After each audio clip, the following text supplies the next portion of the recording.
एक बार फिर आप सभी का स्वागत है। आपकी गर्दन तक पानी।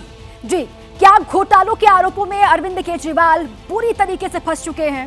क्या आपकी गर्दन तक मुसीबत का पानी पहुंच गया है? क्या सचमुच अरविंद केजरीवाल वोटिंग से पहले जेल में डाल दिए जाएंगे?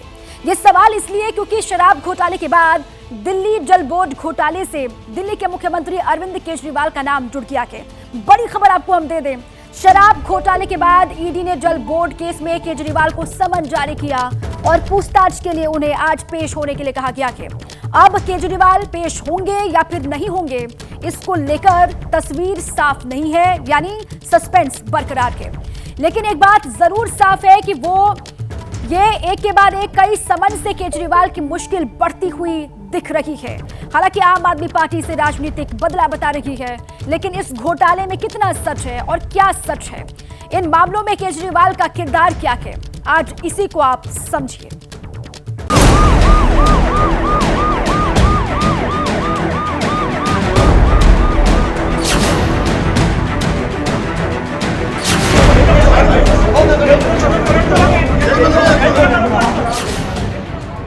जमानत के बाद भी केजरीवाल को ईडी का समन।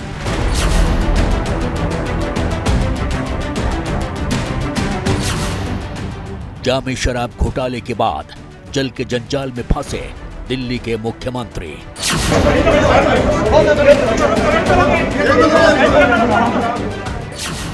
दिल्ली शराब घोटाले में 2 दिन पहले बीआरएस की नेता कविता की गिरफ्तारी के बाद दिल्ली में हलचल बढ़ गई थी।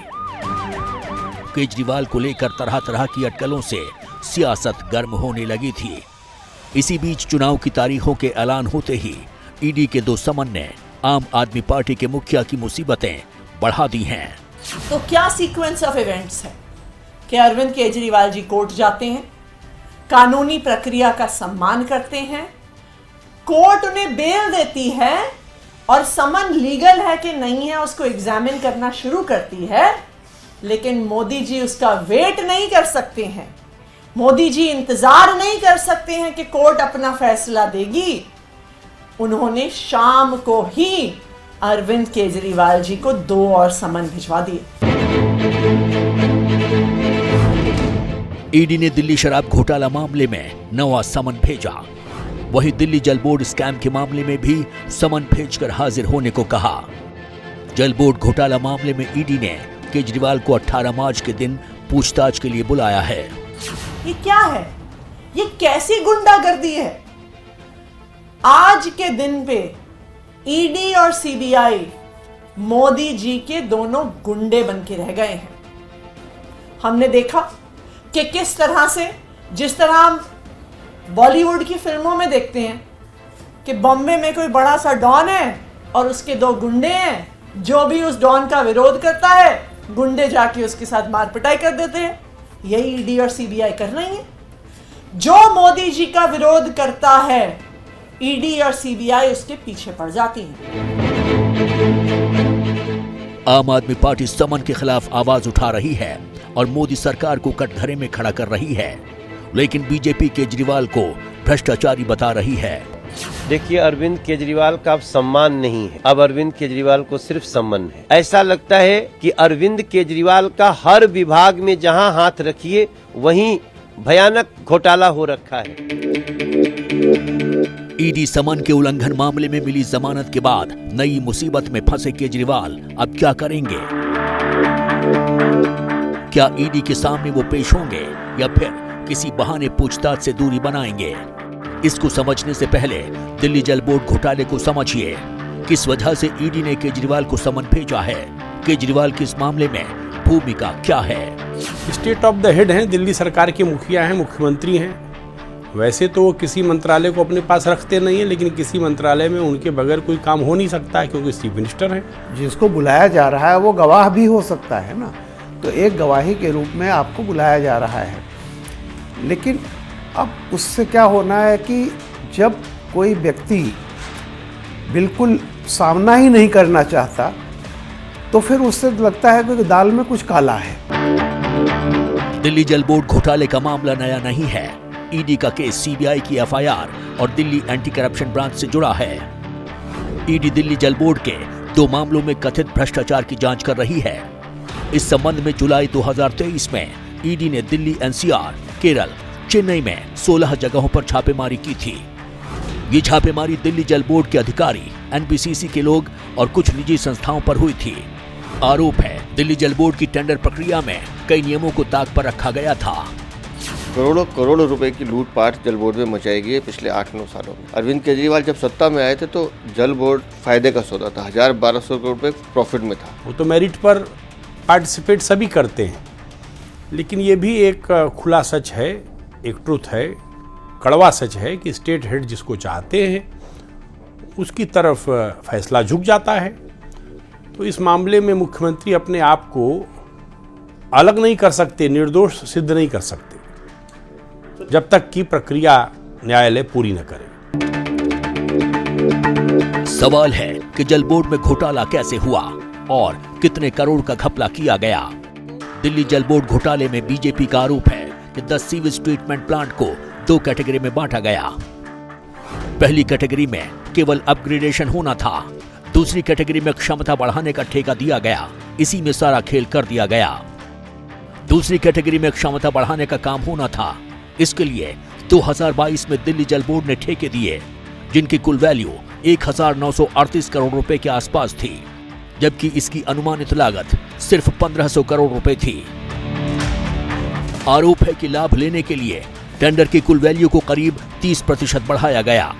10 प्रोजेक्ट के लिए 10 डीपीआर बननी थी, लेकिन 2 ही बनवाई गई और इसे सभी 10 पर लागू कर दिया गया। टेंडर किए गए, कागजों पे काम दिखा दिए गए, ठेकेदारों को पेमेंट हो गई, ठेकेदारों से कमीशन ले ली, 4 अधिकारी इनके गिरफ्तार हुए रिश्वत लेते हुए। कौन जवाब देगा? अरविंद केजरीवाल को जवाब देना होगा। उस वक्त दिल्ली जल बोर्ड की ओर से इलेक्ट्रोमैग्नेटिक फ्लो मीटर की इंस्टॉलेशन, सप्लाई और टेस्टिंग का टेंडर जारी किया गया। कंपनी को टेंडर देते समय एनकेजी इंफ्रास्ट्रक्चर लिमिटेड को अनुचित लाभ देने का आरोप है और उसके बदले पैसे लिए गए। एनबीसीसी के महाप्रबंधक डी.के. मित्तल पर गंभीर आरोप लगे। उस दौरान मित्तल ने एनकेजी इंफ्रास्ट्रक्चर को परफॉर्मेंस बेस्ड नकली सर्टिफिकेट जारी करके दिया था। यही नहीं, एनकेजी इंफ्रास्ट्रक्चर लिमिटेड ने तत्कालीन चीफ इंजीनियर जगदीश कुमार अरोड़ा और उसके जूनियर स्टाफ के साथ मिली भगत करके करीब 38 करोड़ रुपए का टेंडर हासिल किया था। दिल्ली जल बोर्ड में कथित घोटाले का यह पहला मामला था। एक तरह से जो टेंडरिंग प्रोसेस है उसको लेकर के आपत्ति आई, सीबीआई ने मामला दर्ज किया और उसमें से बाद में ये संज्ञान में आया एजेंसियों के कि इसमें धनाशोधन हुआ है और इधर से उधर ट्रांजैक्शन हुए हैं कैश। 38 करोड़ का जो पहला टेंडर था उसको लेकर के केस दर्ज हुआ है। अब दिल्ली जल बोर्ड में घोटाले से जुड़े दूसरे मामले को समझिए। जल बोर्ड के बिल पेमेंट के भुगतान के लिए जगह जगह पर ऑटोमेटिक मशीनें लगाई जानी थी। मशीन भी लगाई गई और बिल के भुगतान भी हुए, लेकिन वो पैसा दिल्ली जल बोर्ड के अकाउंट में जमा नहीं हुआ। कॉन्ट्रैक्ट 3 साल के लिए दिया गया था, जिसे बाद में समय समय पर बढ़ाया गया। नोटबंदी के दौरान करीब 10 करोड़ 40 लाख की पेमेंट एक साथ की गई, लेकिन वो भी जल बोर्ड तक नहीं पहुंची। इस मामले में जल बोर्ड को करीब 14 करोड़ 41 लाख का घाटा हुआ। जो अभियुक्त है उसको ये कहने का आधार नहीं है कि सब फर्जी है। फिर इस देश के अंदर एक न्यायपालिका है, न्यायिक तंत्र है, उसमें आप अपनी बात रखिए, कहिए, और न्यायालय अगर आपको मुक्त कर देता है, बरी कर देता है, तो फिर सब ठीक है।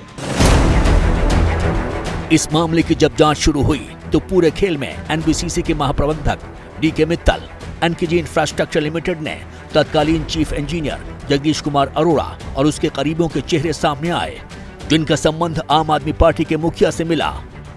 इसलिए फरवरी महीने में भी ईडी ने सीएम केजरीवाल के निजी असिस्टेंट विभव कुमार, आम आदमी पार्टी के ट्रेजरर और राज्यसभा सांसद एनडी गुप्ता और कुछ अन्य लोगों के खिलाफ छापेमारी की थी।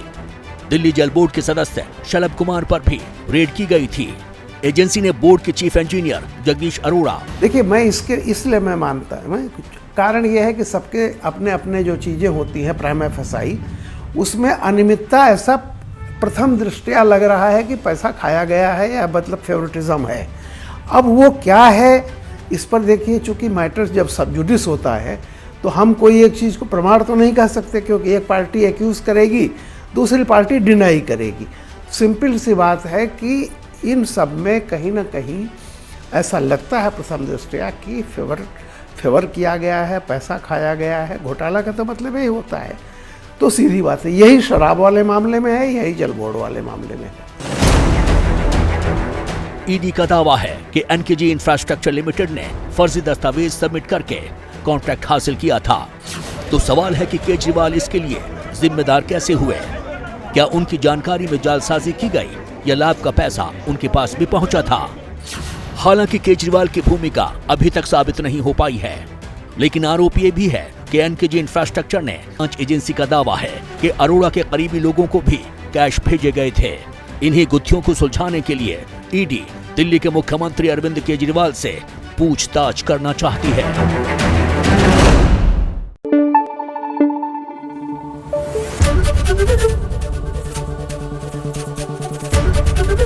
एबीपी न्यूज आपको रखे आगे।